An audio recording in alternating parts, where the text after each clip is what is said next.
Assalamualaikum Bu Ika Devita. Waalaikumsalam Bu Ika Permata. Oke, kabarnya gimana nih? Alhamdulillah sehat. Saya sebelumnya saya izin untuk merekam proses praobservasi kita hari ini. Lalu untuk RPP-nya sudah saya terima Ibu, sudah sesuai dengan diferensiasi dan lain-lain kalau menurut saya. Lalu kira-kira kapan nih bisa diimplementasikan di kelas dan bisa saya observasi? Untuk bisa diobservasi kira-kira tanggal 11. Tanggal 11 hari Rabu itu ya? Oke, hari Rabu jam ke-56. Nanti jam ke-56 itu ada di kelas 10.1. Oke, 10.1. Kalau boleh saya tahu tujuan pembelajaran yang akan Ibu sampaikan di kelas 10.1 ini apa? Kalau tujuan saya nanti mengarahkan ke peserta didik supaya bisa berpikir kritis dengan tema historiografi atau penulisan sejarah. Goalsnya nanti anak-anak bisa menulis sebuah tulisan sejarah berdasarkan ide, kemampuan, dan keinginan mereka secara berkelompok. Oke, berarti materinya tentang historiografi. Lalu pengembangan yang hendak dicapai tadi berpikir kritis. Terus goalsnya membuat historiografi, membuat penulisan sejarah atau membuat sebuah cerita sejarah, mulai dari tahapan-tahapan penulisan sejarah, terus sesuai dengan tahapannya ya. Sesuai dengan tahapannya, topik dan tema anak-anak nanti yang milih. Berarti jadi, secara berdiferensiasi anaknya nanti dikelompokkan tidak berdasarkan apapun, kita campur aja di situ, kita buat mereka untuk mandiri, sekaligus bisa melatih kepemimpinan juga ya.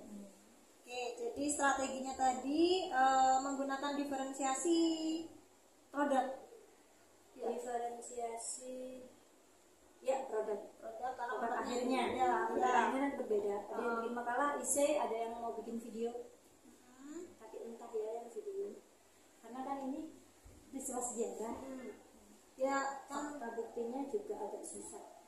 Tergantung sama anak-anak. Kalau didiferensiasikan semisal tidak ada yang memilih video, ya berarti itu bukan minat mereka. Berarti ini diferensiasi produknya berdasarkan minat, jadi dibebaskan ya temanya ya. Kita bebaskan semuanya. Untuk pembuatan kelompok pun tadi diacak. Pembuatan kelompok diacak. Penentuannya diacak, anggotanya siapa-siapa diacak. Saya nggak tahu itu kemampuan A, B, C yang unggul, yang tengah atau yang rendah. Mereka pun juga nggak ngerti. Oke, saya tunggu prakteknya nanti di kelas 10.1. Iya. Dari Rabu ya Bu ya.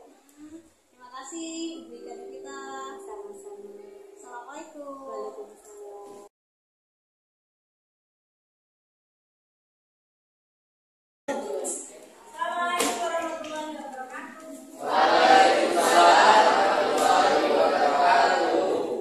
Selamat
Jadi artikel yang sudah kamu baca, kira-kira isinya tentang apa?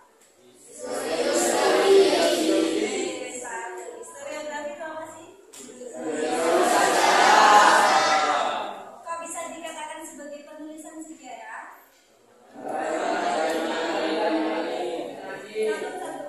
Satu aja, satu orang aja deh Pak. Karena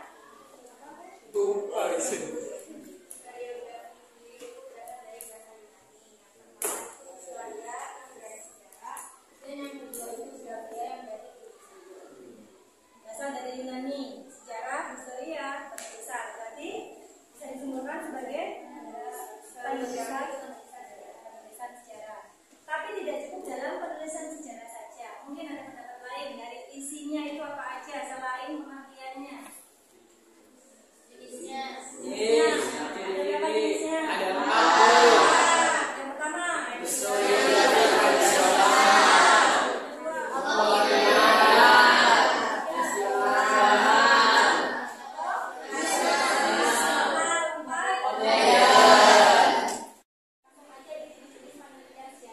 Kalau historiografi tradisional, masukkan di situ kecil banget ya, kayak semut. Historiografi tradisional tuh historiografi yang bagaimana?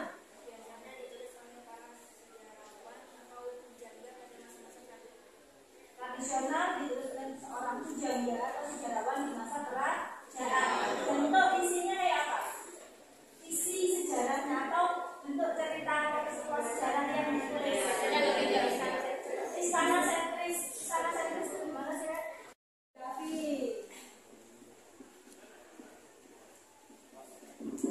Tadi ada historiografi tradisional.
banyak